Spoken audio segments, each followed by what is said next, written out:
It's a silver fox office for the box office foxes. It's a silver fox office with Elsie and Mike. Hi, welcome to the Silver Fox office, where we're on a quest to find the foxiest old guy in cinema. I'm Mike. And I'm Elsie. Oh dear, we've had a rip-roarer I'm start. Mike, and I turned the podcast off immediately. Did you say you're Mike? Yeah, I was pretending to be you in that moment. But I didn't do it. No, I said. Anyway, so just before I was like, right, I'll start the podcast, and then I immediately stopped it because I panicked and just clicked all the buttons. So he was like, nope, I'm having none of that. I was like, we can't start. The way I breathed on the first intake was wrong. Oh God, how you doing? Oh, I'm good. Yeah? I'm good. Have you been up to anything exciting or anything you want to share? No. So it's Easter weekend currently. Yeah. Or just long weekend for those that aren't Jesus inclined. And I've been Jesus inclined. I've been. It sounds like a filter on Grindr. Like, are you Jesus inclined? Jesus inclined? Jesus reclined? I've been house sitting for good friends of mine and looking after their cat and their dog who has run rings around me all weekend.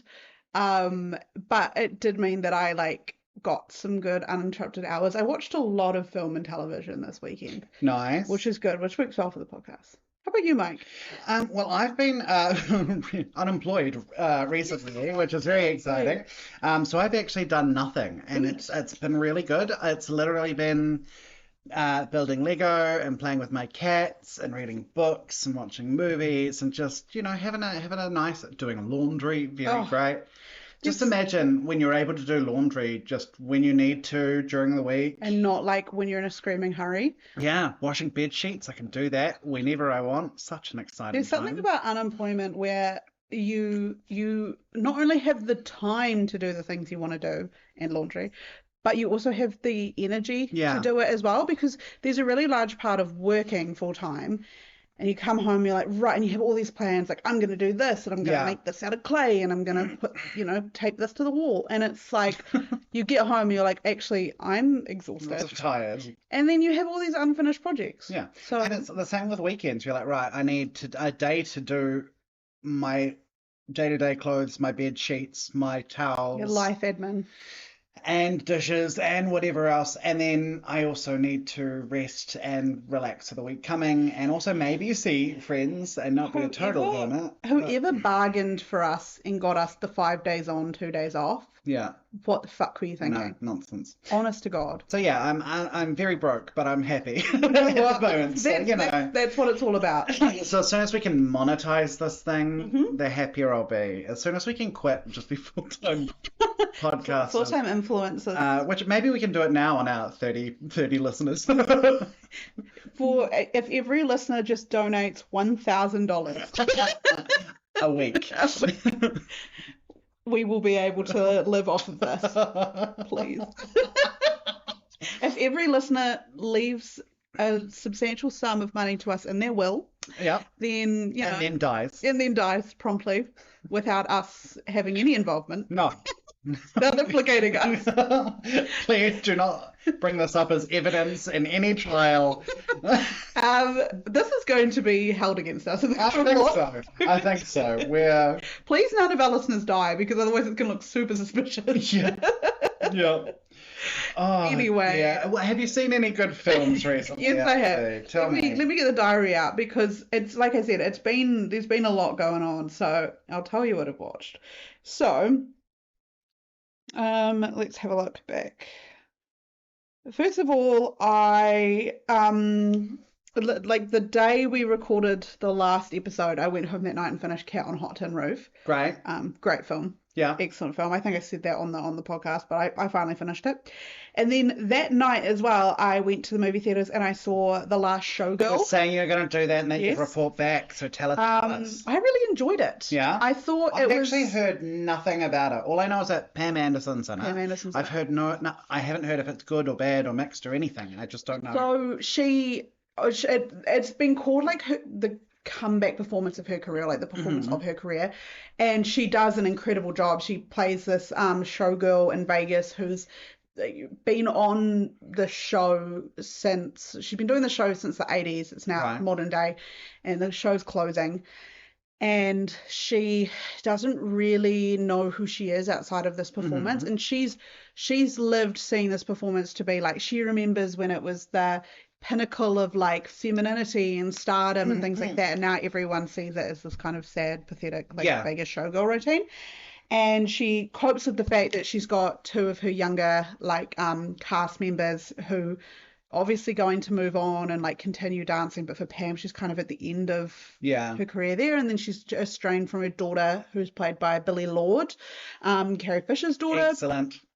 Dave Bautista plays the he plays kind of like the manager. He's really sexy in this film. He's got this long grey hair, covered in tattoos. He's super fit. I was quite literally taken aback by Dave Bautista. I like Dave Bautista. He's handsome and he's got great politics. His mum is a lesbian. He is an outspoken supporter of the LGBTQ plus community. I feel like he's a good man. Everything I've seen him in, he's either playing like he seems to go against type quite often. Yeah. Like, I mean, if you think of him in Glass Onion, right? He's quite like, he's stupid, but he's not like super aggressive and angry at everything. He's still, I even feel he's like got a sweetness to him. in the Marvel films, I'm not the hugest fan of the Guardians, the Guardians of the Galaxy films, but he plays Drax with such, like, obviously humor, but with such earnest. Yeah. That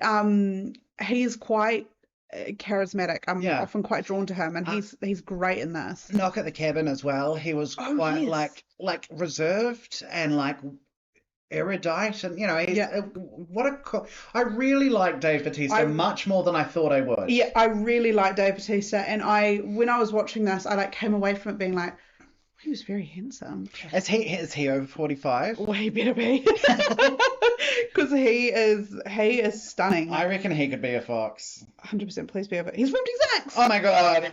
Bring on the Bautista. He is so fit. He is so handsome. Seems like a really good guy. He could give me a pile driver. Yeah. I need him to tombstone me into the ground, and I'd be okay with it. Imagine going up to him and being like, "You want a leg wrestle?" He'd be like, "No, thank you." No, thank you. I'm too busy reading the works of William Shakespeare. Yeah. So I do reckon everyone should give The Last Showgirl a try. Watch it. It's definitely like an A24. So there's like there's some fanciful moments in there. It's also got Jamie Lee Curtis in it, who's playing an aging cocktail waitress. And so she's meant to look quite, it feels awful to say this about a human woman, but like quite weathered. Her skin's quite weathered, and she wears this very bright shimmery eyeshadow, and she's got this shimmery lipstick, but her lips are quite thin, and so she looks quite hard. Yeah. And she and Pam are very close, and there's this great scene where Jamie Lee Curtis' character gets absolutely hammered and dances to Total Eclipse of the Heart in the middle of the casino floor. Right.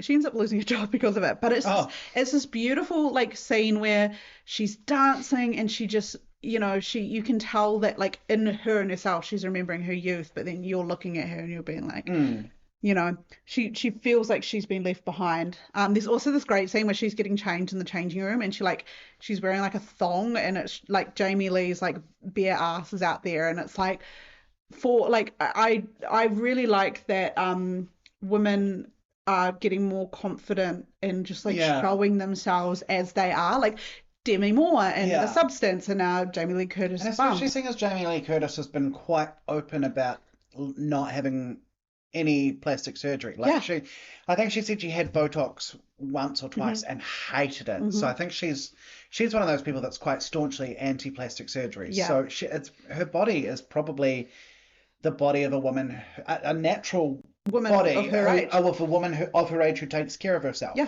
right. It's when I saw, I hate that term, takes care of herself. You know what I mean. When I saw her bare bum, I was literally sitting there in the cinema like, fuck, if you know, if I have if I looked like that at your age, I'd be more than happy. Mate, if I had that body now. Yeah, I'd be showing everybody. Honestly. But I'm also like, and this, I'll start talking about the last showgirl shortly, don't worry. I love Pamela Anderson. I love her. I loved the documentary or the docu-series that she did. And you heard the way that her sons talked about her. Like, I also read that one of her sons, her manager, her manager, or didn't pass the last showgirl script through to her. She like read it and was like, no, not interested. And it was Pam's son that found it and was like, actually, no, I think you should read this, and then gave it to Pam. Pam was like, oh, I loved it, and wanted to be a part of it. Like that. And apparently her sons are just like so protective over her, love her so much. And then you hear her talk about her sons, and it's like, this is just a woman who, you know, she's had such a big career and been such a big name. But if you asked her greatest achievement is like, I'm a mother. Yeah. And I just love Pamela Anderson. A number one Pamela Anderson fan and Pamela Anderson defender. Pamela Fanderson. Pamela Fanderson. I then watched, just randomly while I was eating dinner one night, I watched the classic film But I'm a Cheerleader. Oh, what a joy. What a joyful film. Oh no, okay. I don't appreciate how it made me feel about RuPaul, because I find RuPaul to be quite charismatic in that one. It always makes me like, I see his long legs and I'm like, girl. But you don't like him normally? No, I like RuPaul actually. I find RuPaul so funny. But no. I don't like RuPaul's Drag Race. I'm one of those. Really? Yeah. It's like, I've spent the last 2 nights watching Trixie Mattel and Katja do like Queens Who Watch. Because I really like that series. So no, I don't like. You don't strike me as somebody that watches RuPaul's Drag Race, so I'm not surprised by that. I've seen a few seasons. I did like a couple. And when we went to New York, we saw Jinx Monsoon and Little Shop of Horrors. Didn't think she was very good. That's all right. It's fine. No, but I'm a Cheerleader is a great film. I'm always shocked when I'm reminded that Natasha Lyonne is not a lesbian. Right. And she is the queerest energy of anyone. Anyway. You know who else is in that who I love, though?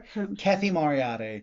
Oh, yes. I love Kathy Moriarty so much. And she's like the main villain in Casper. And she is the best thing about Casper. She is a very good actress. I love her. And her voice is just the best voice. I also love, for this film, I love Melanie Linsky. I love that she kept a New Zealand accent for the film. And Claire Duvall, obviously.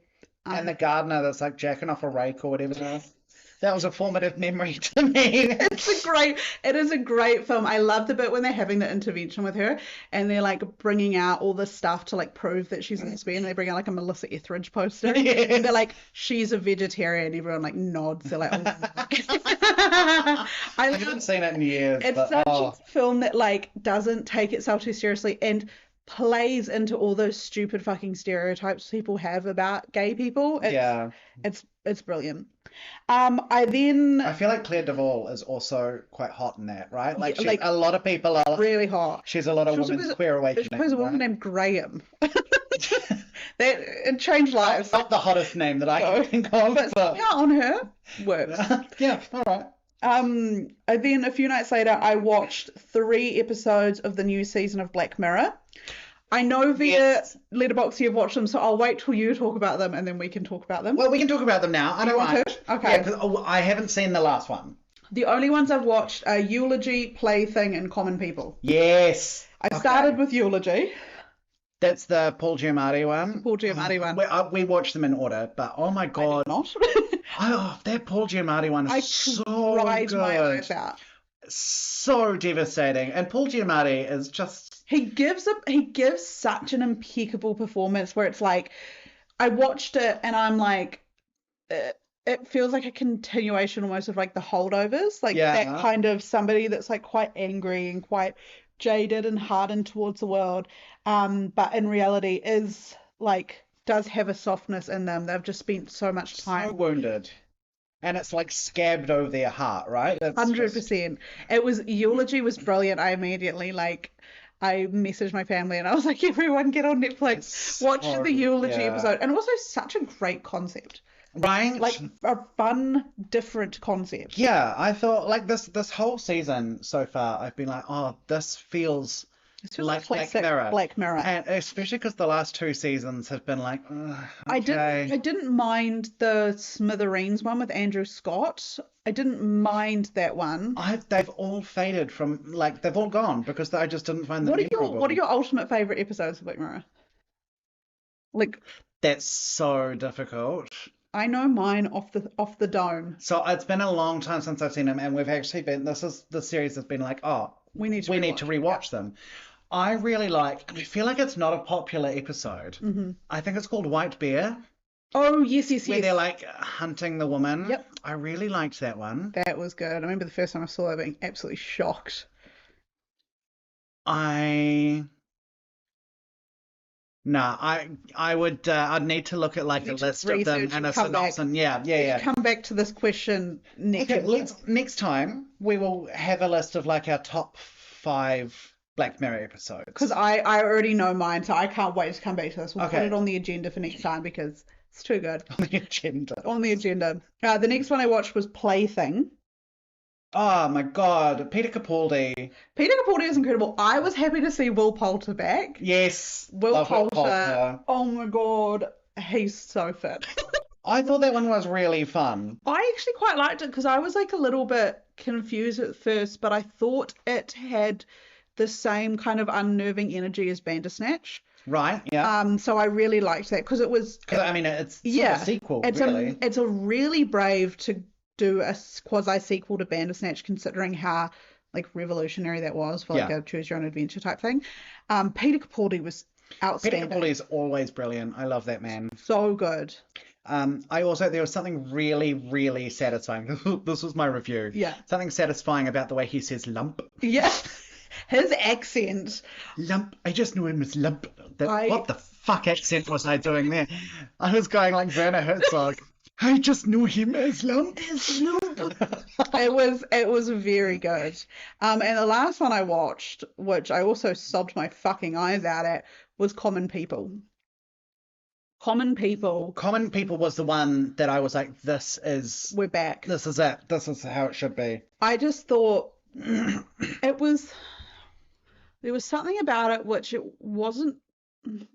I don't feel like it was played like a classic horror, but I found myself sitting there at the end just completely devastated, being like, how fucking horrifying. Yeah. Like when and I don't want to spoil it for anyone listening, but when she started saying things and not realizing she was saying them, and I realized what she was saying, I felt my heart awful. It was sick. Awful. Yeah. And then him, like, at the end, just the things that he would go through. It was so good. And so well acted, so well Crystal Dart and Rashida Jones had crazy good chemistry and worked so well in a way that just made you think, like, yeah, this could just be an average couple. It's a real couple. They're just so good. Especially because they're both attractive people, but they're both normal people, attractive people. You know what I mean?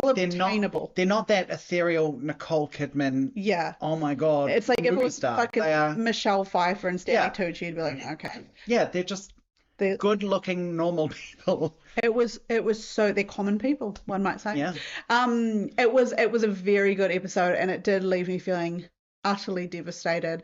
Also, I think once again, without spoiling the premise of it, but I think making that episode and hosting it on Netflix was so on the nose. But very well done. So I'm really glad Black Mirror is back, and it's back with a hiss and a roar. So you haven't seen Bête Noire or Hotel Reverie? No, I need to watch those ones. Okay, so if I'm ranking them, Eulogy at the top. Yes, 100%. Then Common People. 100. Then Reverie.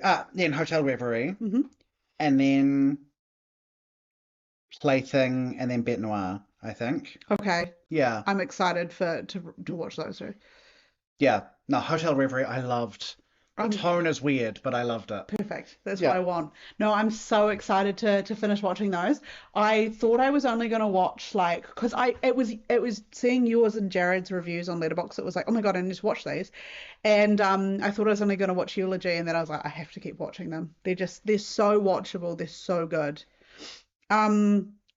And then changing the tone completely, the next night I watched Romy and Michelle's High School Reunion. Excellent.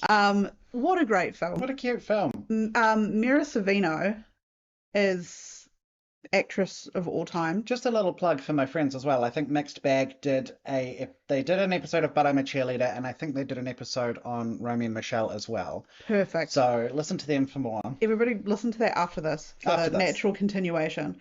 One of my favorite Mira Sorvino stories, and it doesn't start out great, but basically when her father Paul Sorvino, who God rest his soul, found out that Mira had been either sexually harassed or assaulted by Harvey Weinstein, Paul Sorvino went and tried to kill that man. Love him. Which we love, a supportive father. There was also something to do with either her or her sibling having a weird boyfriend that was like threatening them, and then Paul Sorvino showed up and also tried to put that person into the ground. So do you know who did not like Paul Sorvino? Who? Patti LuPone. And I'm sure she had good reasons. She did a show called The Baker's Wife, which was just flawed, troubled the whole time, and they kept having one person in the leading man role opposite her as the leading woman, and they kept getting awful people in, and then by the time they got Paul Sorvino into that role, I think she was so tired and jaded, she would have hated anyone. So she was like, he's just the sort of tenor that pops in, sings a high C, and then leaves. Patti LuPone.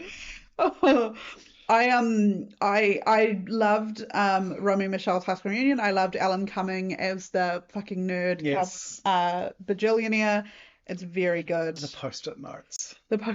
It's been so long since I've seen that movie. The notes and the recipe for glue. So good. The next night I watched something a bit closer to home. I watched Taika Waititi's Eagle versus Shark. Oh yeah. It's the first time I'd ever seen it. I've seen bits of it. It's very crazy to watch a film that was literally like filmed in and around where you've like grown up and where you've lived. That was crazy. Also, knowing that that's what our accents sound like. No, well, I refuse to acknowledge that. Quite horrendous. But sorry to any non-New Zealand listeners. But it's quite a good film. I mean, is it the perfect film? No, but it's quite fun, and I like that New Zealand also lends itself to like quirky indie cinema, that kind of stuff. Then a couple days ago, I watched two films back to back. I watched Captain America: The Winter Soldier. I rewatched it. Which is one of your favorites. It's the best MCU film. I love that film. And then I watched the classic The Banger Sisters. Susan Sarandon, Goldie Hawn. Correctamundo. There we go. Such a great film. Goldie Hawn is so sexy in that film. She's beautiful. She is one of the most beautiful women. Incredible in that film. And then fun, like just really fun. I'm like, I would go to karaoke with you. I feel like 100%. I would just have a great time. 100%. I'm absolutely obsessed with her. And then a couple days ago, I watched a TV series. I watched it literally in 2 nights because it's a mini series, but I need everyone to watch this film. Okay. This TV series, sorry. It's on Disney Plus and it's called Dying for Sex. Okay. Michelle Williams plays Love her. Main character. And she plays a woman named Molly, and this is based on a true story. Basically, Molly previously had breast cancer, which she went into remission, but unfortunately the cancer is back. It is now stage 4. It's terminal. And her best friend Nikki, who is played by what is her name? Jenny Slate. Jenny Slate, who's that? Jenny Slate. She's in, I don't know what she's in that you'd have seen. This woman? Oh, she's Parks and Rec. She's Mona Lisa Sappin. Oh yeah, Mona Lisa. Yeah. So basically, Molly realizes that she's never had an orgasm with another person, and she realizes she's dying, and she's like, I can't die like this. So she leaves her husband, and basically she just embarks on different sexual experiences with lots of different people and learning what that's like. Nikki becomes her like caregiver, her support person. Molly's mum appears for a couple episodes. She's played by Sissy Spacek. Oh my god. And her neighbor, Molly's neighbor, who she ends up having a bit of a relationship with, is played by Rob Delaney, who is old and grey and hairy and really sexy. Basically, this series, I need people to watch it because it is so oh my God, how do I explain it? It's very realistic, especially in the aspects of sex. The sex is awkward. It is messy. It is weird. It doesn't always go right, but it is still sexy. It's still enjoyable and enjoyable, and you watch it and you're like, oh my God. But it's realistic, and it's and then also the friendship between her and Nikki. Like, Nikki is in no way prepared to be her caregiver. She's this aloof, like, silly actress who, cannot be depended on if her life depended on it, but she still makes it work. And one of my favorite things about Nikki as a character is, for the most part, she's just so fucking angry that this is happening to her best friend. And then Molly is like, she's sick, she's got cancer, but she is still shown as like a whole person. Yeah. She still lives an enjoyable life. She still does, things for herself. She is still enjoying life, because I feel like there's this idea that, like, if somebody gets sick, they can't, like, enjoy everything life has to offer. She's still having sex. She's still going out and having fun. And it is such a brilliant series. I highly recommend everyone watch it. The neighbor guy, Rob Delaney, is so sexy. I just looked him up. He's really hot. He's really, really hot. They have some crazy sex. She has fucking crazy sex with everyone. There's this guy who comes around dressed as a dog. She also, like, she just finds out that she quite likes dominating people, and so then she has to learn how to be submissive first, and she goes to this, like, kink friendly party where there's this, like, dom who also works at a furniture store.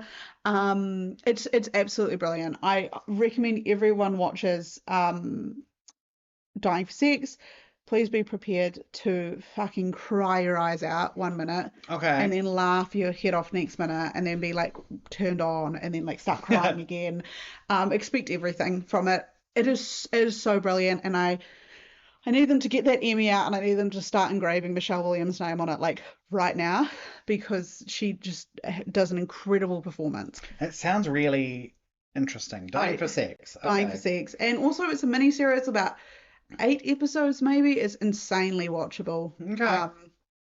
Highly recommend. And that's me. That's what I've been watching. Oh my God, what a lot. I've been talking for 30 minutes, but great. I was just too excited. What about you, Mike? Well, I want to start with the books that I've read, because I've read a couple of bangers. So the first one I want to talk about is a book called Exquisite Corpse by Poppy Z. Bright.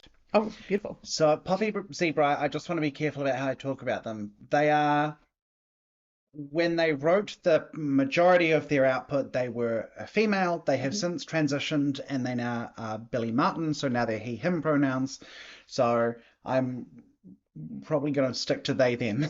But just as a little thing about that. But Poppy Z. Bright is one of my favorite authors. They were really big in the 90s with a really like goth crowd. Beautiful. That's how you know. All of their books were, well, not all of them. Most of the books are set in New Orleans, which is a city I've always been really interested in and want to visit. And so there's lots of like talk about the heat and the smells and the, one of my favorite gumbo and in the books food is heat. Yeah. I love The Secret Life of Bees for how they describe the heat. It it feels like you're there. Yeah. So Exquisite Corpse is one of my all-time favorite books. It sounds really trashy YA when you say what the premise is, but it's basically about 2 male serial killers who fall in love. No, I love that. It's the perfect premise. It sounds really trashy, but it's so good. It is. Do not read it if you have a weak stomach. Oh, I love that. It is really gory. It is grotesque. It is vulgar and vile and all of these awful, nasty things, and so beautiful and so poetic, and just beautiful. I really fall in love with a lot of the characters, and it's just such an incredible book. I love it. I love all of their works. So I highly recommend that. If you feel like something a bit grim, you're ready for it. Yeah, there's also, I would look up, maybe if you have triggers, I would maybe look up trigger warnings for this book, because there are plenty of them. And if it's something that is quite stressful for you, I wouldn't recommend it, but just incredible. I love it so much. I then read The Running Man by Stephen King. How good. Yeah, it's The movie's so good. look, I haven't seen the film. The book is not one of my favorites. Yeah. It's not one of my least favorites. There we go. I gave it 3 stars on Goodreads, so it's bang. you can't bang average. you can't give half stars. If you could, I would give it a 2.5. I think. Yeah, it's fine. It's not one of his best. I then read The I-5 Killer by Anne Rule. Sure. Have you heard of Anne Rule? The name's familiar. I don't know why. She is the queen of true crime. So she wrote The Stranger Beside Me, which is the Ted Bundy book. Okay. And so she was in a really unique position where she used to be a cop for a little bit. Mm. And then she was working at a suicide hotline alongside Ted Bundy. And she was Ted Bundy's friend while he started killing people, and she's one of the people that like reported him as a possible suspect. And so she then wrote a book. Stranger Beside Me is an incredible book, really good. But she wrote a whole slew of true crime. So I read The I-5 Killer, which is about Rodney Woodfield. Yes. Pretty good. Anything Anne Rule likes, if you like true crime, anything she writes is good. He's not one that I'd heard about before. Yeah. I take it he killed people along the I-5. He killed people along the I-5. God, wish he wouldn't. He was probably... please don't. Yeah. He was more of a sex pest than he was a serial killer, but he was still a serial killer. Yeah. You know, just... And then last night I finished a book called Mary, An Awakening of Terror by Nat Cassidy, which was about a middle-aged woman who starts going through menopause, and that'll do it. That'll do it. That'll do it. And then she starts hearing voices and seeing things, and It's just menopause. it's just that's what all the doctors Yeah, say. I was going to say, does she go to a male doctor and he's like, that's just one of the symptoms? That's just menopause, babe. Yep. Yeah, you're just old. So Yes. Does it come with a hot flash? Then menopause. Yeah, Get out of my exactly. office. Lose weight. Really fun. It was actually a lot funnier than I thought it was going to be Nice. based on the premise. There's a really big string of humor running through it. This is the second book I've read by Nat Cassidy, the other one being Nestlings. Ooh. I like Nestlings a lot more. Okay. But I liked this very much. So I recommend those. Beautiful. I don't want to say too much about it, but Don't want to give it away. and now I want to go on to movies. Love it. And we've talked about Black Mirror. Yes, we have. Shut up. Going back to Dave Bautista, watched Army of the Dead Oh, there you go. by Michael Bay. What a dreadful movie. What a shitter. At least Dave Bautista was there. Dave Bautista was there. That's all you can say for it. Tig Notaro was there. I like Tig Notaro. Tig Notaro. Boring. It's like It's a Michael Bay It's a film. Michael Bay zombie film. So I kind of knew what I was getting in for, because I did like his version of Dawn of the Dead. I did like his remake. I feel like Michael Bay makes films for a man that is so straight. Yes, very straight man films. And if you're anything that, if you're even a slight divergence from being a straight man, you watch his films and you're like, who asked for this? Yeah. But this is, a bunch of thieves essentially try and steal a lot of money from zombie-infested Las Vegas. What a fun premise. Of course. What a fun premise. Bloated up to like 2.5 hours. Fuck off. For what? What do they do for all that time? Oh my God. And it wasn't... If my boy Percy Jackson was at Vegas at the same time, he would have had it done in 30 minutes flat. It was so boring. It was, yeah. Don't recommend. It wasn't even. I thought it would be fun, stupid zombie film, and it wasn't. Because unfortunately, Michael Bay takes himself so seriously. And if you're making a zombie film, you have to not do that, because even like if you take The Last of Us, right? Yeah. I know technically not really zombie, but like that doesn't take itself that seriously. Michael Bay. But like the pacing is so weird. So like the credits over it are the zombie infestation starting. So you don't see the zombies, you just see, and in that like it's not even pre-credits, it's over the title sequence, just played with like Viva Las Vegas, which goes through several different styles. It's Viva Las Vegas for like 6 minutes with various different singers. It goes like Viva Las Vegas, and then it's Viva Las Vegas. It's just all over the place. Honestly, if I watched a scene where zombies were like taking over Las Vegas and they played like Elvis Presley's Viva Las Vegas in the background while these zombies were committing atrocities, like I would be like, that's a cool scene, That's right? fun. I love it when like a horrifying scene is set to like music that does not go with it.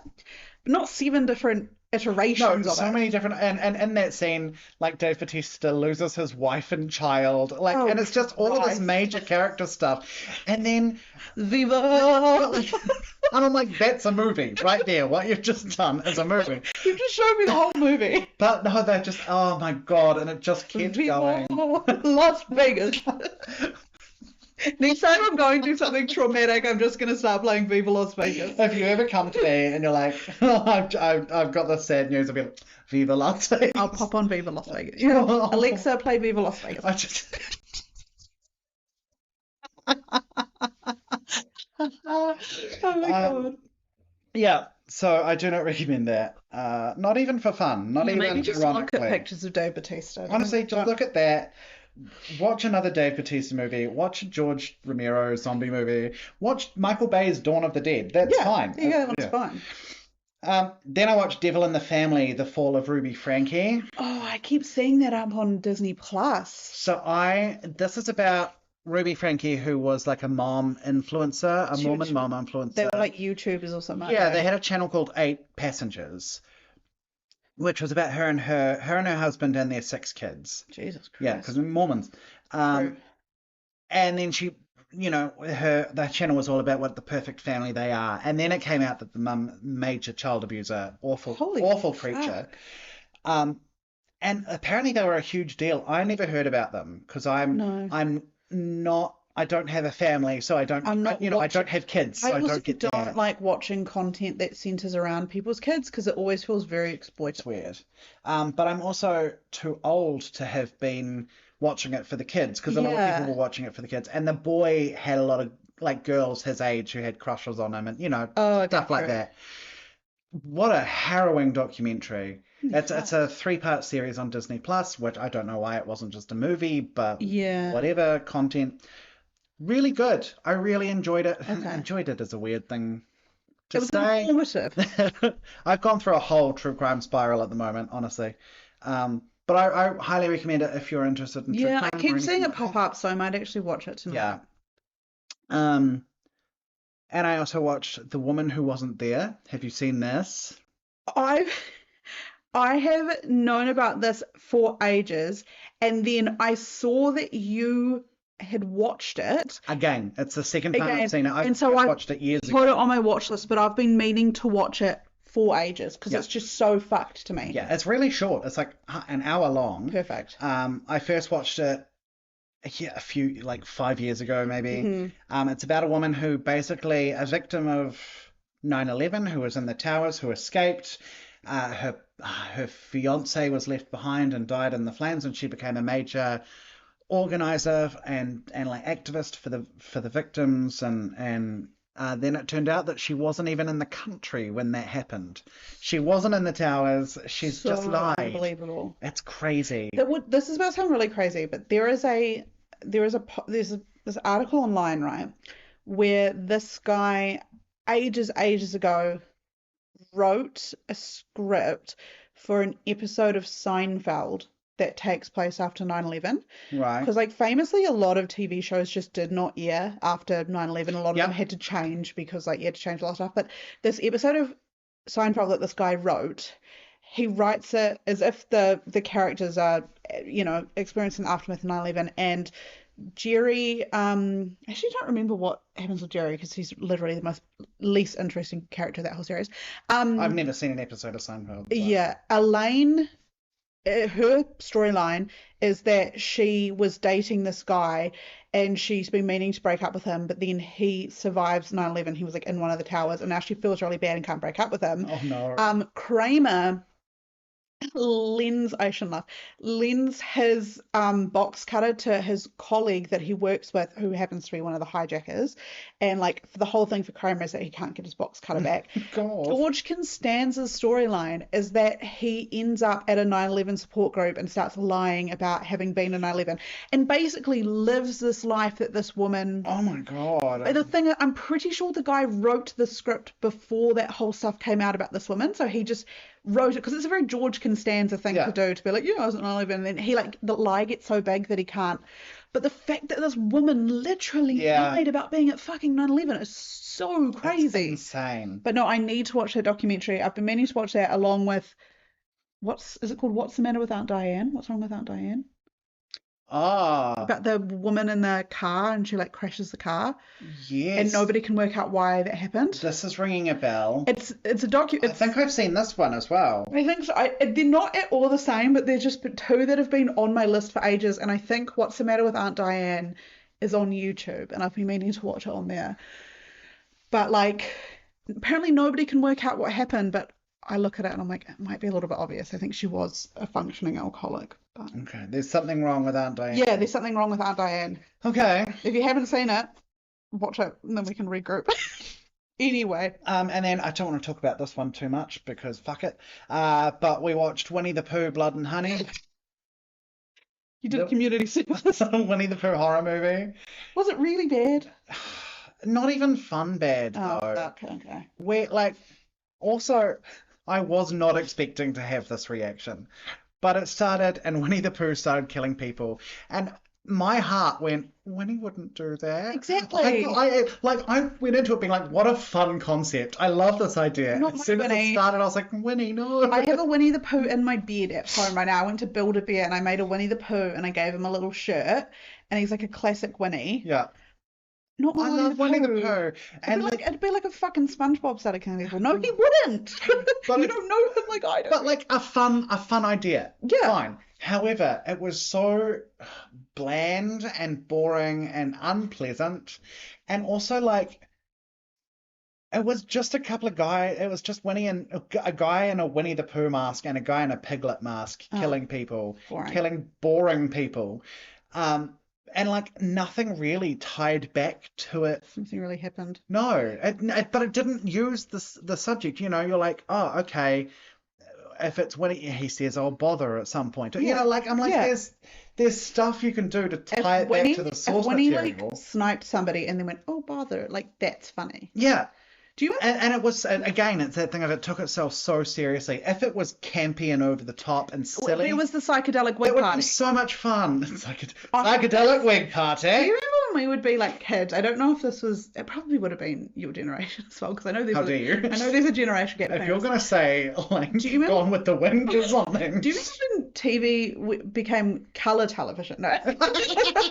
Do you think in school when we used to sing like those songs, or it'd be like the Barney theme song, but we'd be like, let's get together and kill Barney? Yeah.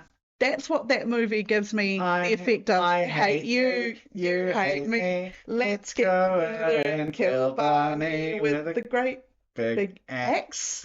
Something like that. Yeah. And we used to like. We both went axe. Yeah, we used to sing songs like that, and we'd change the lyrics to make them like edgy. Yeah. That's what that movie gives me. It's just like trying to be edgy, but then like failing at it because it once again takes itself too seriously. I am very proud of the review that I gave the movie on Letterboxd, though, so I'm just going to read that out. And Please do. So I gave it 1 star. And I said, it's so cool to see diversity in film. For example, the cast of this movie includes brunette white girl, brunette white girl, brunette white girl, brunette white girl with glasses, blonde white girl, blonde white boy. There you go. I played brunette white girl with glasses. That's really cool. Living in 2020. It's just in the 2020s. Boring. And then there's one last thing that I want to talk about. Beautiful. On the 7th of April, William Finn, the composer William Finn, died. So William Finn wrote my all-time favorite musical, which is called A New Brain, and he's written some of the most incredible stuff. Stephen Sondheim is like the best, but William Finn's always been my favorite. Mm-hmm. I always said that if my life was a musical, I'd want William Finn to write it. Beautiful. He was so good at writing funny and sad at the same time. He was the best, and things I've written, short stories and stuff, whenever I've wanted to emulate that funny, sad tone, he's always my inspiration. He's just so good. And so I was very sad when he died, so I watched Falsettos. There's a filmed stage production of Falsettos, which stars Andrew Reynolds and Christian Borle and Tracy Toms, and so good, so funny, so sad. It's a musical that deals with families and queer people and the AIDS crisis, and it was sort of written at the time of the AIDS crisis. Wow. And I think it was one of the first sort of musicals that... To actually... Yeah. So I really, if you can find that, I really recommend it. It's on YouTube. The music is weird. The music is all really weird in a brilliant way. And the characters are all so complicated and multifaceted. Yeah, like the main character is an asshole. He's an absolute dick. And he hits his wife at one point. And he actually is abhorrent. But you also feel for him and you can relate to him. I absolutely love just so... I love a messy, imperfect character. That's it. So layered. I don't like this puritanical idea that we've started moving towards, where all of our characters have to be completely redeemable in every way. Yeah. Give me an irredeemable character. Give me somebody who will never you'll never be okay with at the end of it, but I want to know more about that person. But he is redeemed. You do see good parts. You're just you make some awful choices. Yeah. So yeah, I was R.I.P. William Finn. Rest in peace, William Finn. My grumpy gay Jew favorite man. All of his musicals deal with, not all of them, most of them deal with being Jewish, being queer. It's just so cool. You need more of that. Absolutely. You need more of that in media. Yeah. So I everyone go watch Falsettos because it's just the best. It's so good. It's beautiful. Or listen to A New Brain because that's my favorite. I love that. I love that show so much. I'm gonna lean over and turn on the light. Because we are sitting here in the dark. We are sitting in darkness. This room does get quite dark. Quite romantic. Well, we're standing out the windows. Oh my God, the neighbours are going to think we're up to no good. I hope so. Well. Let them talk. You hear me? Barbara next door. Let's give him something to talk about. I don't know if my next door neighbour's called Barbara. No, my next door neighbour's a small Indian man. I don't think he would be called Barbara. He could be. Maybe he wants to be called Barbara and nobody's ever called him that. I will call, if you want me to call you Barbara, write in. We'll call you Barbara. You can call me Al and we will call you Barbara. That's the sequel to the Paul Simon song. Oh, so yeah, that's me. That's beautiful. Right, well, we are... Several hours in. We're several hours in, so I will start talking about what a silver fox is. Yeah. Finally. No, this is actually, I'm not even going to lie, talking about what we've been watching is one of my favourite parts of the podcast. Yeah, I love it because I get so many good ideas of what to watch next. But I'll tell you what a silver fox is. If you've listened before, you'll know this, but if this is your first episode, I mean, great choice to start with, but sure, welcome. Whatever. A silver fox is a person, non-gender specific, that is over the age of 45. We're using 45 as our jumping off point. That's like our median age, right? If they have great hair, great. If they have great hair, even better. Their hair doesn't have to be grey. They could be greying. Does this fox have great hair? I feel like there's this fox had minimal hair, but we still loved for it. So the fox that I have picked, God rest his soul, the late great James Gandolfini. Woof. You know, okay, so I slightly struggled with this. Yeah. And not in the same way that I struggled with fucking Kevin Costner. So I got angry again. Yeah. Kevin Costner, I actively disagreed with. Yeah. James Gandolfini, it's more that, I look at him, I'm like, you are a good-looking man. A sexy man. He is a sexy man. However, he often plays such weird characters. Rough, angry, brutish people, and a lot of the time I'm like, it's not quite what I like. So I had a bit of a challenge in that aspect. He is usually typecast as a mean New Jersey Italian. Yeah, he's normally a bit of a thug. I definitely think The Sopranos, obviously. Yeah. I made a weird noise. Tony Soprano might be I'm going to go out on a limb and say if not one of the most like well-known characters of all time. He's up there, I'd say. I feel like he is one of the most well-known. Like, I feel like even if you haven't seen The Sopranos, you know who Tony Soprano is. I haven't seen it and I know who he is. Exactly. So that's... I also feel like the series went for quite a while. It was such a big series at the time and still is today. Yeah. Like, it hasn't been in syndication for years, yet it's still so heavily a lot of talked people, about. like I know Bailey at work did a rewatch of it not too long ago. Great taste. Cass and Jamie were doing a watch of it not too long ago. I've been watching it because also Christopher Moltisanti, Michael Imperioli. Michael Imperioli is cool. And Steve Buscemi. Yeah. Tony Blundetto plays James Gandolfini's cousin. Obviously, Edie Falco as the incredible Camilla Soprano. I understand why Stanley Tucci left his wife for that woman. Yeah. Don't agree with it, but I get it. I just think, I think James Gandolfini created one of the most iconic characters of all time. I definitely need to watch it. Absolutely. Yeah. It's very dark and it's gruesome in places and it doesn't shy away. There's a scene in one of the later seasons where a pretty like big main character is killed, and like that scene is so devastating. They are literally like crawling away and being pursued, and it's so like devastating. But that was just the level of The Sopranos. There was like no stone left unturned. Yeah. Steve Buscemi is like crazy sexy name. He has like tattoos, like it's unreal. But no, I just think James Gandolfini, such a powerhouse of an actor. And so sexy. Yes. I also love that, like, if you look at his first ever role he's in to like his last ever role, he never changed. No, he knew what he was about and he stuck with it. He's a great actor though. He is an incredible actor. He has such an earnest way about him. Like it feels very authentic. Yeah. You never really feel like you're watching him act. You're like, oh, they just started filming this guy while he was doing this thing. It's brilliant. So, what film did I pick? What did you pick? Okay, so I agree. So he has films he's been in. Does he have a huge filmography? No, he is mostly a TV fella. I also think if he hadn't passed away young, I feel like it is still young. How old was he? He was in his 50s? 50s, I think. Yeah. Which he was young. That's very young. Especially the older you get, the younger that fucking is. He was 51. Jesus Christ. Yeah. Also his son Michael Gandolfini, who is another very talented actor. His son was there when he passed away in Italy. It was very sad. Michael Gandolfini is incredibly talented. Played a young Tony Soprano, and so it was a little bit like I had to really go through and be like, what have we got? But I settled on a 2010 film. I want to check that that's correct. 2010 drama indie film. Okay. Called Welcome to the Rileys. Okay. I've not heard of this at all. There you go. So James Gandolfini plays Doug Riley, who is he's a plumbing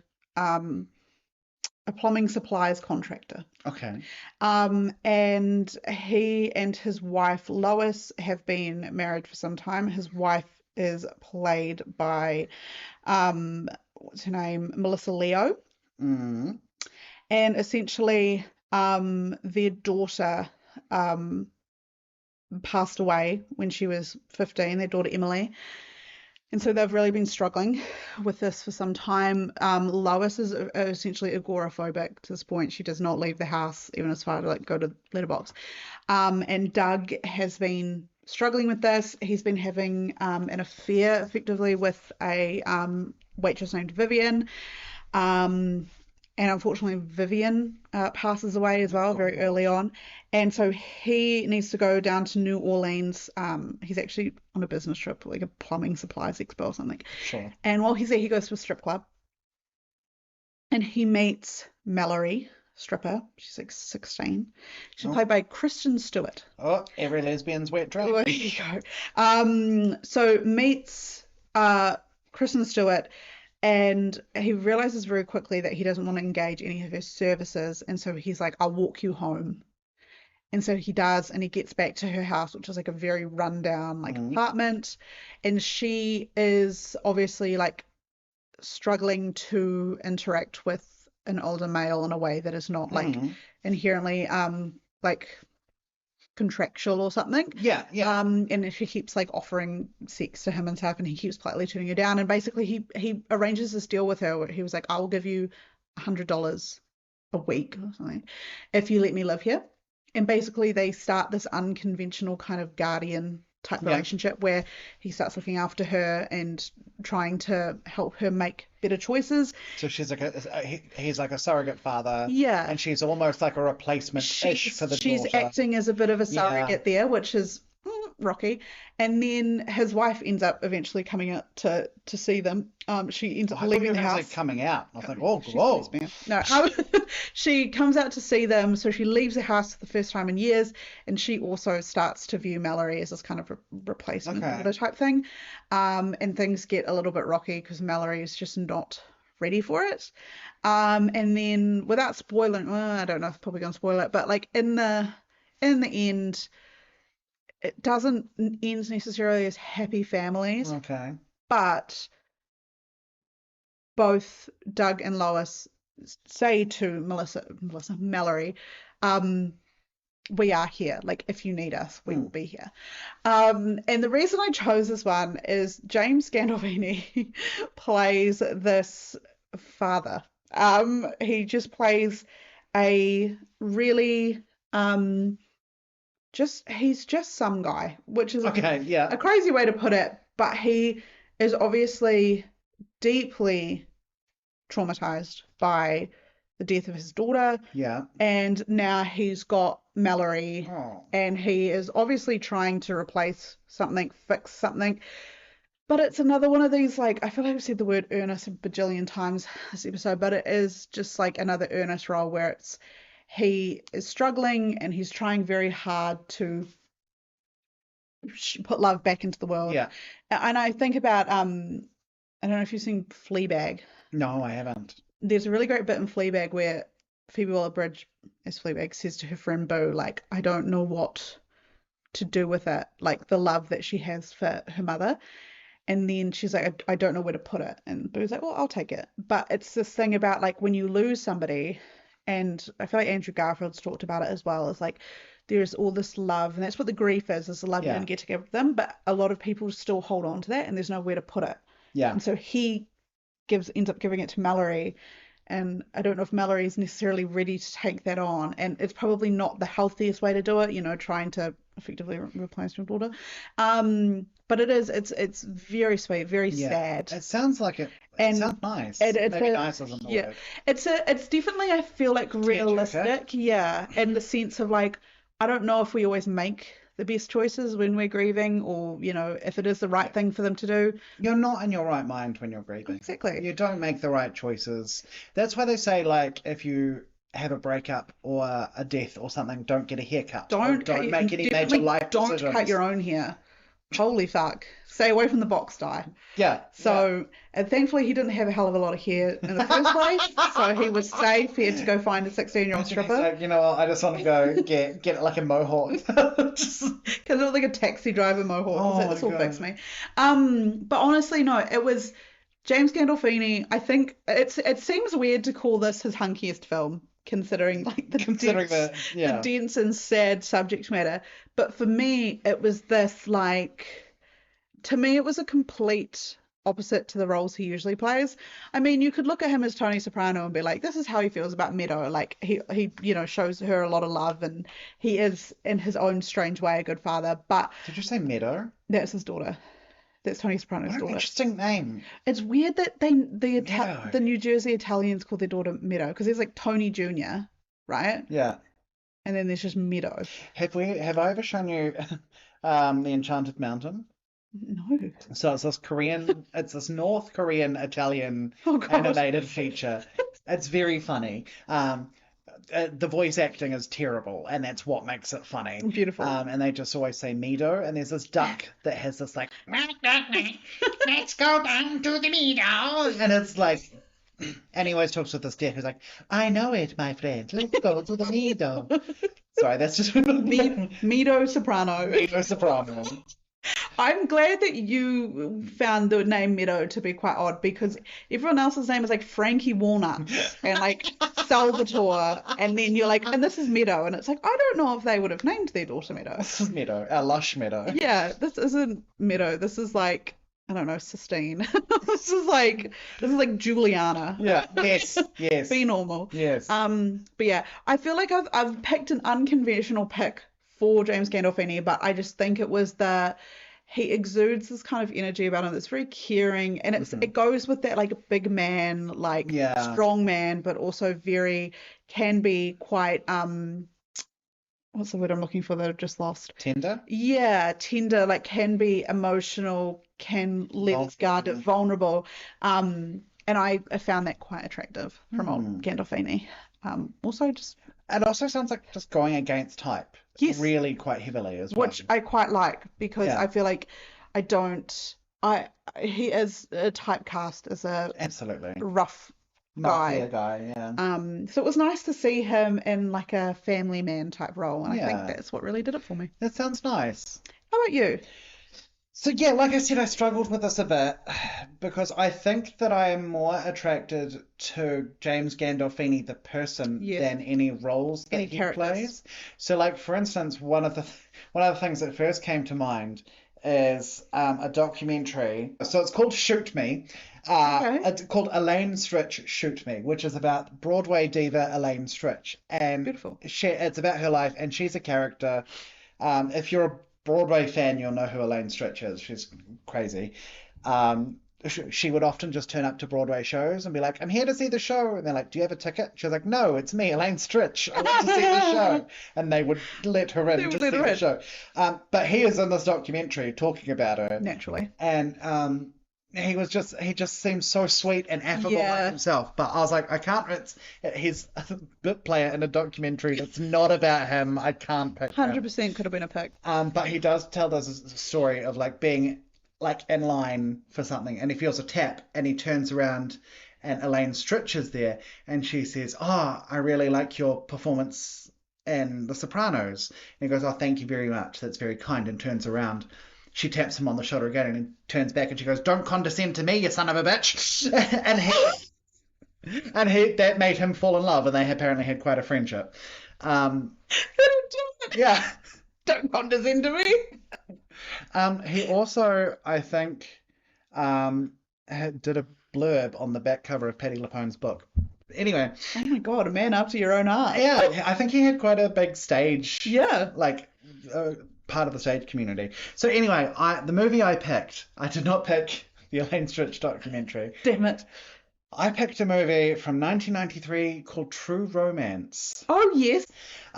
So I'd not heard of this film before. Really? Yeah, it had completely escaped me. Sat down, watched like the first, before the credits rolled, and I was like, fuck, this feels like Quentin Tarantino. And then it came out written by Quentin Tarantino. Yep. I'm like, well, there it is.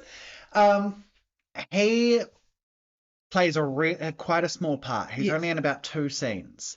But the thing about this film is that apart from Patricia Arquette and Christian Slater, everyone is just a little bit part. So it's got a stacked cast. Huge ensemble. But they all only have 1 scene or 2 scenes, like little scenes. And James Gandolfini.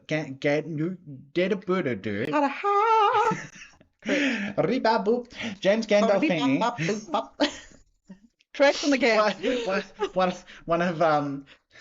One of my favorite, the thing that I get pulled up for most as a joke is one fuck up that I had on stage once. I was doing a production of Company, playing Larry, and I had to sing a bit. It was, "Have I got a girl for you? Wait till you see her."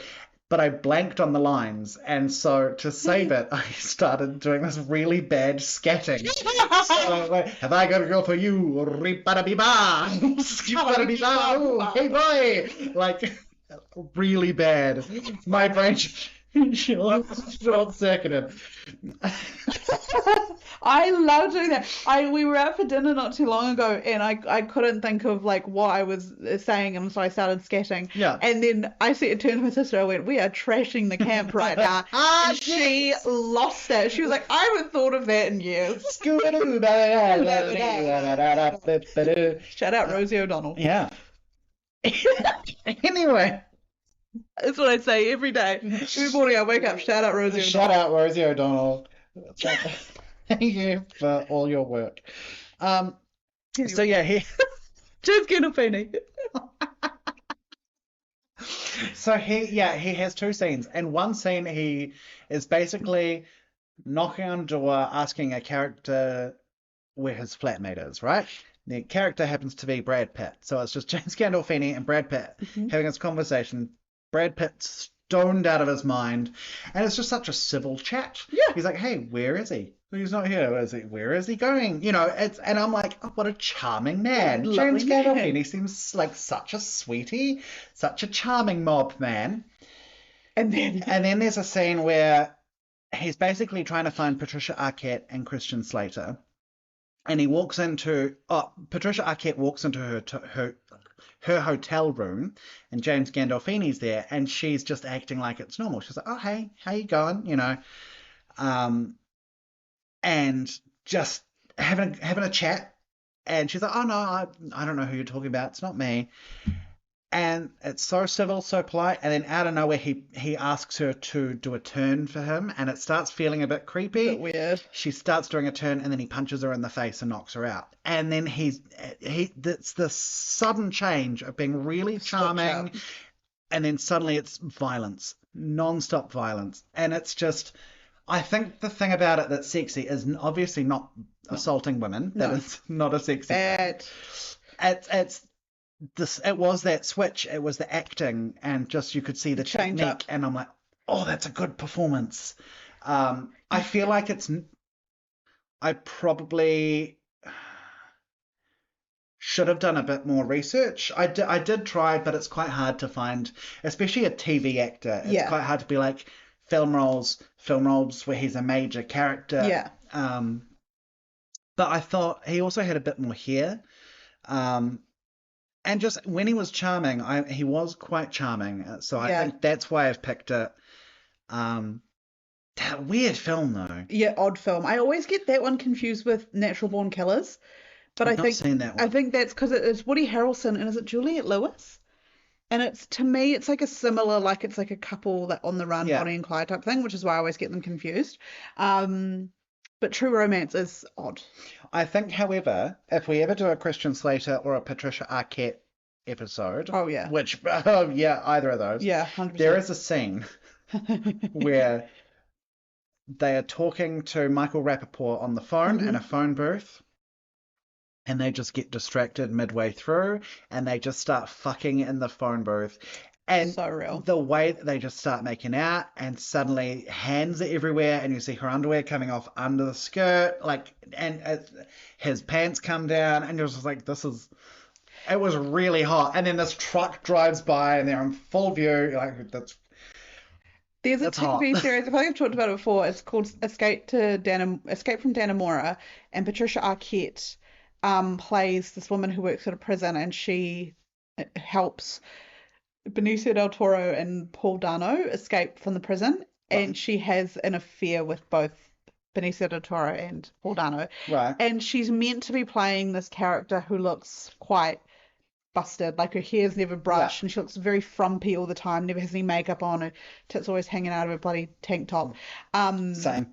But she has these like sex scenes with Paul Dano and Benicio del Toro, and it's a fucking crazy TV series. She's getting fucking bent over by Paul Dano. I mean, like Paul Dano and Benicio del Toro, it's a perfect LC series. Paul Dano has like a shaved head and like mustache, beard combo thing.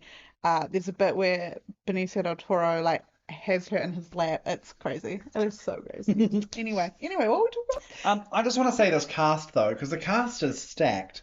So Christian Slater, Patricia Arquette, Dennis Hopper, Val Kilmer, Gary Oldman, Brad Pitt, Christopher Walken, Bronson Pinchot, Samuel L. Jackson, Michael Rappaport, James Gandolfini. Honestly, Chris Penn, insane. It's insane. And most of them only have like one scene. A little bit part, which I love. There's this one scene between Dennis Hopper and Christopher Walken. And apart from the fact that they use a racial slur near constantly. Bad. Doing something. Awfully. Awful.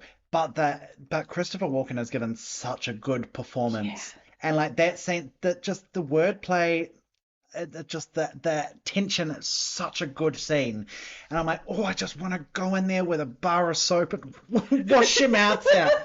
Well, one thing about Quentin Tarantino, if he's writing a film, he's going to have white people saying... He loves the N-word. Saying the N-word. That man is obsessed. But also, like, the main guy Christian Slater keeps having visions of Elvis, because he loves Elvis. So true. And this is how I knew it was a Quentin Tarantino film, was at the start he did this whole irrelevant speech about Elvis. Anyway. You're like, oh, Quentin's here. Yeah, hello, Quentin. So he's obsessed with Elvis, and he visions Elvis there giving him little pep talks, right? And it's not like it's not he's crazy and actually thinks Elvis is there. It's just he's like... That's what he does. Yeah, it just helps him. And I looked at this cast and I was like, oh, Val Kilmer's meant to be here, but he hasn't turned up. Is he Elvis? When's he turning up? He was Elvis. Oh my God. So crazy. Beautiful usage of Val Kilmer. He's always... Oh, sorry, I kicked the thing. He's always like slightly out of focus, so you never really... See that it's... Yeah. Oh, so good though. So well done. Yeah. It was a crazy film.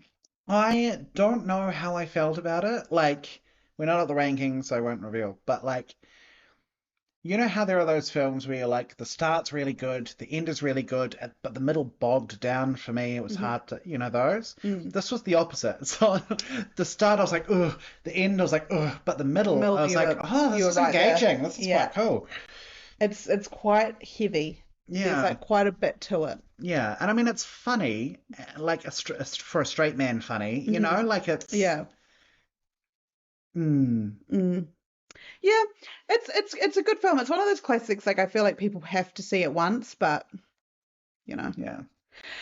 So we'll do honorable mentions. So ones where we, thought he was hunky but didn't make the cut for the number one. I'm gonna start, and I know I'm gonna break a cardinal rule. I'm gonna do a TV series. Okay. Sopranos. You have to.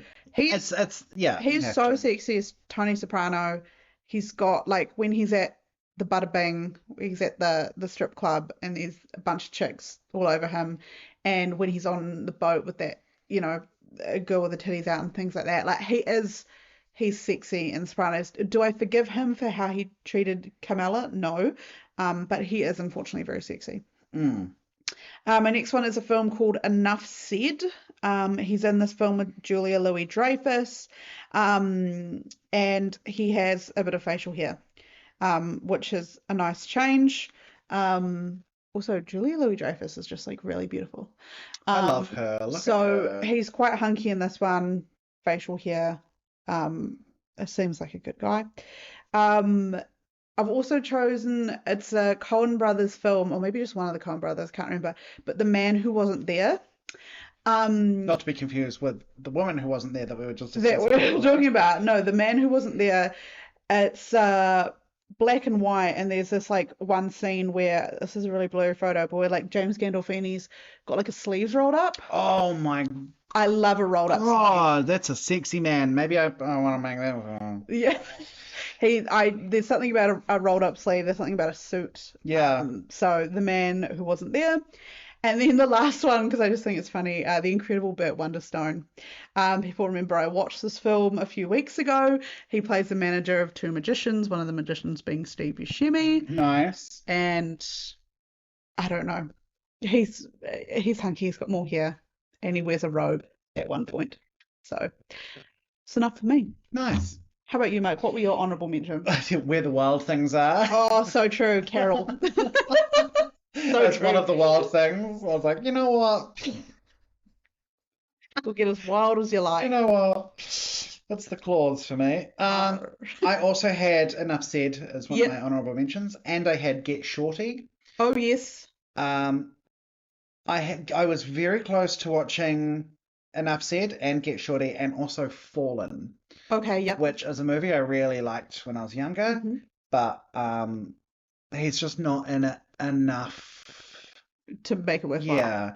It's the same with I feel like I wish I really dropped the ball with this. I wish I'd watched a few more to sort of. So do I. I wish that I'd watched The Man Who Wasn't There. But it's a long weekend, guys. Yeah. It was tough. I mean, I had to go away to see my family.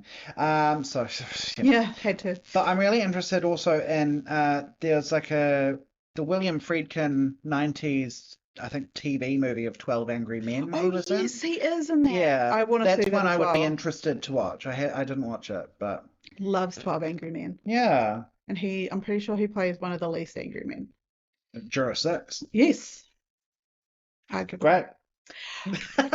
All right. Well, why was that such an awkward pause? Was that my fault? Did I make that weird? I think we're both to blame. I was too busy getting my lip balm out of my Yeah, moisturising your lips. We've all been there. We will move on to our Fox facts. Yes. For those that are unaware, we go. If we have a fact about the fox off the top of the dome, we can say that. But for the most part, we like to find really shitty facts, usually from the person's IMDb page, and then just list those because they're usually bad. My first one off the top of my head is that despite his name, he was not considered for the role of Gandalf in Lord of the Rings. I probably would have watched Lord of the Rings if he was Gandalf. Imagine that, but Gandalf, but like he's Tony Soprano. But playing Gandalf. Hey, you're not going to pass. Yeah. Hey, you're not going to pass. You're not going to pass. He turns around, he's like, Polly Walnuts, get in here. Get rid of him. Thank you for yes-anding my terrible Gandalf. No, the one thing about me, I'm going to riff your joke. I'm going to riff your fucking joke. Says here, top of the list, known to be a shy man. Yeah. And comfortable being a celebrity. Gandolfini was one of the actors considered for the role of Don Lino in Shark Tale before De Niro was cast. Oh, there you go. Apparently, he mentioned banging his head against a wall, getting very little sleep, and putting a pointy rock in his shoe as techniques to get really angry while shooting The Sopranos. Oh, interesting. Oh, sorry, my IMDb is glitching. Apparently, he was uncomfortable performing violent scenes in The Sopranos and would sometimes stop during the shooting of a scene when he was unable to continue. Oh. What a guy. Was introduced to acting by Roger Bart, who was his friend, after he accompanied him to a class. He was considered for the role of Vincent Vega in Pulp Fiction, which went to John Travolta. He has co-starred with Gene Hackman in 3 films, Crimson Tide, Get Shorty, and The Mexican. Rest in peace, Gene Hackman. Oh, despite having gained fame for playing brutal and violent characters, his friends and co-stars said that he was the complete opposite in real life, being very thoughtful, soft-spoken, and all-around nice person. I've heard that, and he does seem, in the interviews I've seen, I'm like, he does seem like a nice dude. His sister Joanna is a prominent official with the New Jersey family court system. Yeah. Apparently he was voted best looking in high school. Oh. Hold on. He became friends with The Sopranos co-star Lorraine Bracco during the filming of the HBO series. During her close-ups, during their scenes, he would moon her to try and put her off. It would been distract me. They would have been trying to film the scene. I would have been like... Motorboating Gandolfini's bottom. I said what I said. I said what I said. He passed away on June 19th, 2013, 3 months away from what would have been his 52nd birthday on September the 18th. Television mobster Gandolfini turned to the right side of the law when he saw a woman being mugged in New York.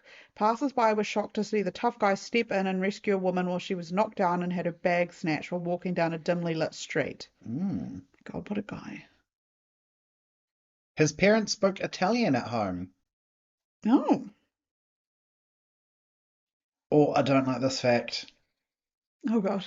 Was friends with former New York Mayor Rudy Giuliani. Ooh. Nah. Oh, here we go.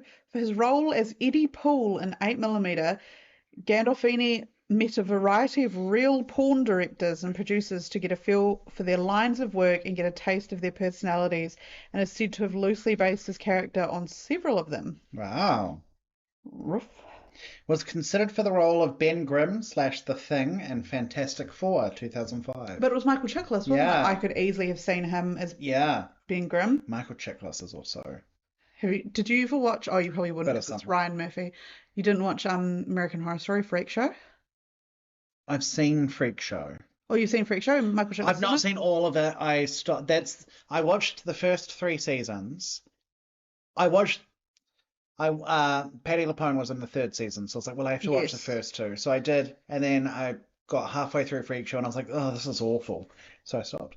He plays the cop. No, he plays the strong man. That's right. In Freak Show, and there's a scene with Dennis O'Hare because Michael Chiklis' character is closeted. There's a scene with Dennis O'Hare where Dennis O'Hare jerks off in front of him, and it's quite a good scene. So I've heard. Anyway, he strongly disliked doing interviews. Once worked as a bouncer. Imagine getting thrown out of a club by him. Oh my God, he'd be the sort of, you'd go to the club and you'd be like, oh, I just want to go have a smoke and hang out with my bouncer mate. Yeah, I would have been so pestful towards him. Yeah. He would have banned me for just being annoying. In Crimson Tide, he played an officer on the USS Alabama. In True Romance, he beats up a woman named Alabama, played by Patricia Arquette. Both films were directed by Tony Scott. Right. He worked with Tony Scott in 4 films and his nephew Jake Scott on Welcome to the Rileys. Wow. There you go. Well trained in Krav Maga, which he practiced for 2.5 years. Krav Maga. That's kind of hot. I would like to see him doing martial arts. Yes. I feel like the world needs more big, handsome, hairy men. I agree. I'm trying. I'm not hairy You're really setting the standard for us, mate, but we need more people to lift up to your level. I'm not. I've got like one chest here though, so I don't think I'm. So when you showed me your nipple in the last episode, I didn't really see any chest hair. No, I've done this to you before and you said I look like a dolphin. When I was watching this TV series, Dying for Sex, you thought of me? There's a scene where, see if I can find the GIF. It's going to be a bit of dead air, but it's actually worth it because I need to show you this. I'm just looking at how steamy these windows are. This is the neighbor guy. Oh my God. Oh my God. Yeah. So what I'm saying is just very muscular, hairy chest and just a woman's hand running through the hair on the like chest. A fucking like werewolf. He's like, yeah. I was turning into a fucking werewolf. I was ripping my shirt off. I was howling at the moon. I was baying. I was like. I never used to like a hairy chest when I was younger. Neither did I. When I was younger, I was like, yuck, and now I'm like, yum. Okay, anyway, we're going to move on to our Punnett square. Does this fox fuck? Along the x-axis, we have knows what sex is, doesn't know what sex is, and then down the y-axis, we have fucks, doesn't fuck. Right. So, once again, even if we see them have sex in the film, that's not the point. It's more like a mindset. So I will take us away with Doug Riley from Welcome to the Rileys. He definitely knows what it is. Yeah. 100%. But he's not fucking. He's not having it. Because even like he gets to the strip club and Kristen Stewart's throwing it back on him. Apart from the fact she's like 16 and so he's like, Jesus Christ. He's just not interested. And I think he's at this point in his life where it's like he's obviously at the start he's having an affair with this like waitress. So there was a point in time where he was, but I think like compounded by grief and stuff, it's just not, he's definitely not fucking. He might have been having sex a little bit, but he's not fucking. Okay. I can change that. You're willing and able. I can change it. Yeah. Anyway, how about what's his face from True Romance? Virgil, that's right. Virgil and True Romance. Virgil's a crazy name, such an American name. I know. It's hard because we don't get very much about him, about his personal life. So it could go any way, really. Could be paying for it. I think he knows what it is. I don't think he is. I don't think he's interested. I think he is too business focused. Bloodlust. He's probably an incel, actually. Oh, so That's true. what I'm thinking. He's an incel, That's so why he he's knows what punching it her in the is. face. Yeah, yeah, and he's a misogynist. He hates women, and so he doesn't want to fuck them. Loser. Well, no, he does want to fuck them, but he can't. He can't. Well, he thinks he can, and he thinks it's their fault. Yeah, he's fully like red pill, beta, all of that nonsense. Fucking red pill truther. Yeah. Yeah. That's Virgil, old Verge. Old Verge. He's on the verge. Ridiculous. I'm on the verge of Virgil. on the verge of Virgil. That famous Lady Gaga. The famous Lady Gaga song. Okay. It's like I'm not Verge, but I'm not a Virgil. Anyway. Like a Virgil. Touch but just Gandolfini. Anyway, Mike, it's arguably the most exciting point of the podcast where we learn who our next fox is, and it's your turn. Oh, Jesus. Okay. I'm so excited. So, I've got potentially a controversial pick. God. It's Kevin Bacon again, isn't it? It's Kevin Bacon. It's another Kevin? No, it's not a Kevin. Oh, interesting. It's not a Kevin. I'm scared. So, I would say this person is inarguably sexy. Okay. But it's the personality that I would say some people would find off-putting. Please don't be a Republican. I don't think so. Oh. No, I'm pretty sure they're not. I don't think this person has done too much that's super bad. I think they're more just seen as a bit weird. Okay, perfect. I love it. Fresh Prince of Bel-Air himself. Will Smith? Will Smith. See what I mean? Like, a little bit controversial potentially because he's a bit weird, but arguably sexy. Pick, not hugely sexy. Men in Black. Yeah. Men in Black 2. Yeah. The insane pick. I never in my wildest dreams would have thought you were going to say Will Smith, but great shout. Thank you. Honestly, a man that gets up on stage and slaps somebody for making fun of me. That's it. I'm like, look, you've done some weird things, but I think it's a little bit strange. Every time I hear Jada Pinkett Smith talk, I don't know if Will Smith has a humiliation kink. I know. He's always on record being like, I hate that man. I hate him. And it's like, also, haven't they been separated now for like since she had an 70s entanglement with this guy? No, but they've been separated since like 2012, but they still live together or something. It's just, they're crazy. Yeah, no, that's an insanely good pick. He's really hot. He's a hot man. He's like really sexy. He's like tall. He's funny. He's just hot, big ears. Yeah. So for the same reason I find Obama sexy. Yeah.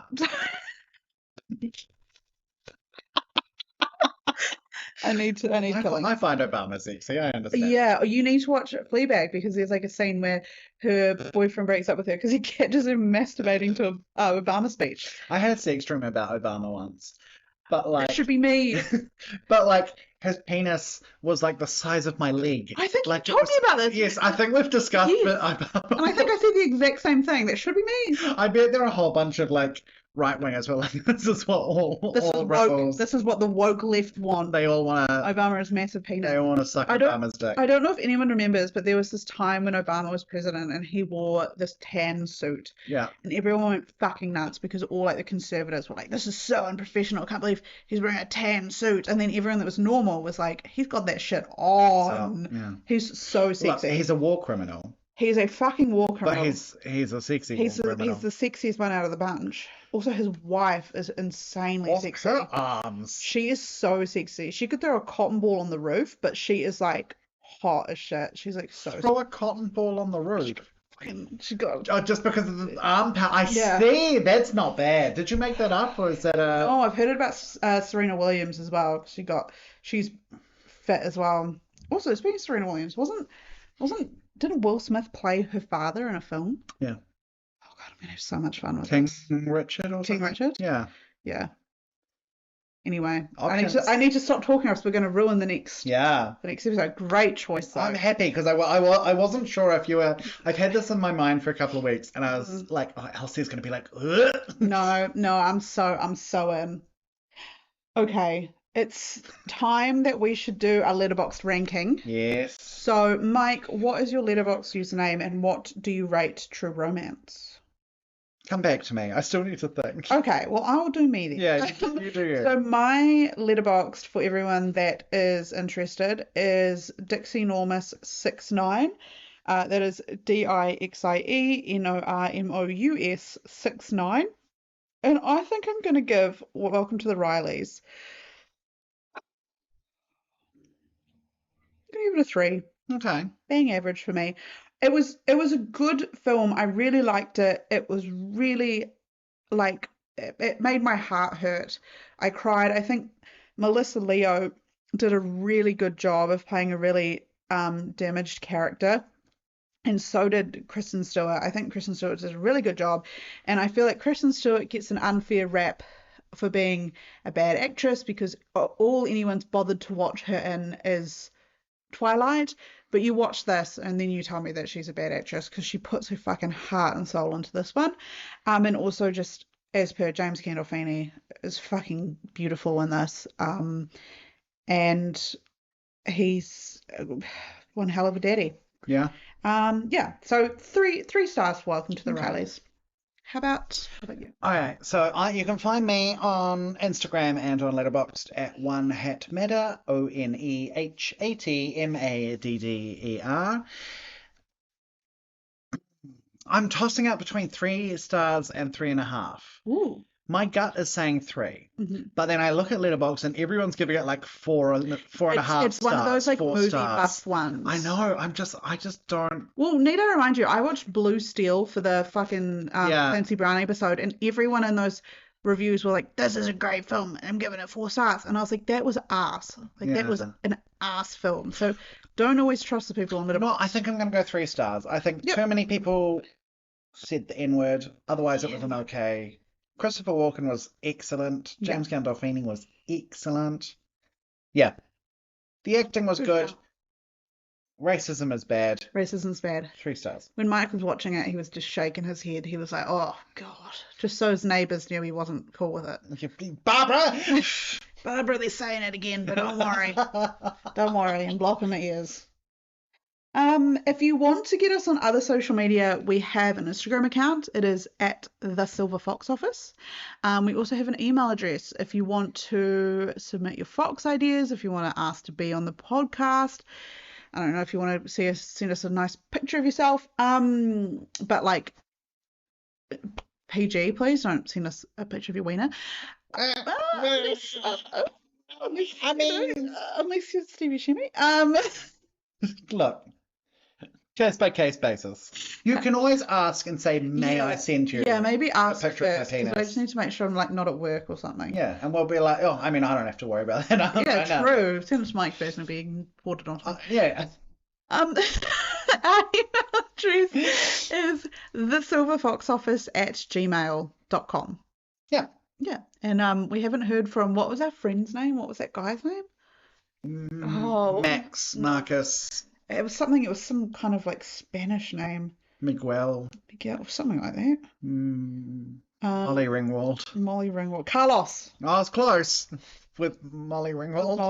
There was an L. Molly Carlos Ringwald. Anyway, shout out our man Steve Buscemi.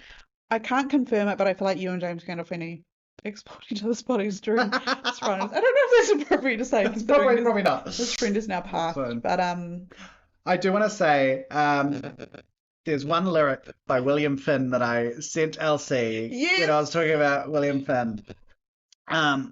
So he did a show called Allergies, which is it's a song cycle, and they're all like individual songs that aren't necessarily related to each other, but they were written in response to 9/11, and they're all about loss and death and grief, and they're very funny, very sad, all sorts of things. Everyone was obsessed with the 9/11. And he wrote one called Mark's All-Male Thanksgiving, which was really autobiographical, and it was about a bunch of generally queer men getting together and having a Thanksgiving together. And this is sort of in the days of AIDS, when the AIDS crisis, so then they start dying. But one of the lyrics is, Bill Sherwood was present. He wrote and directed Parting Glances, a movie for which Mark raised the money, in which Arthur invested, and the Thanksgiving crew put money into. Steve Buscemi was featured, his first time on screen, and you knew you were watching a star.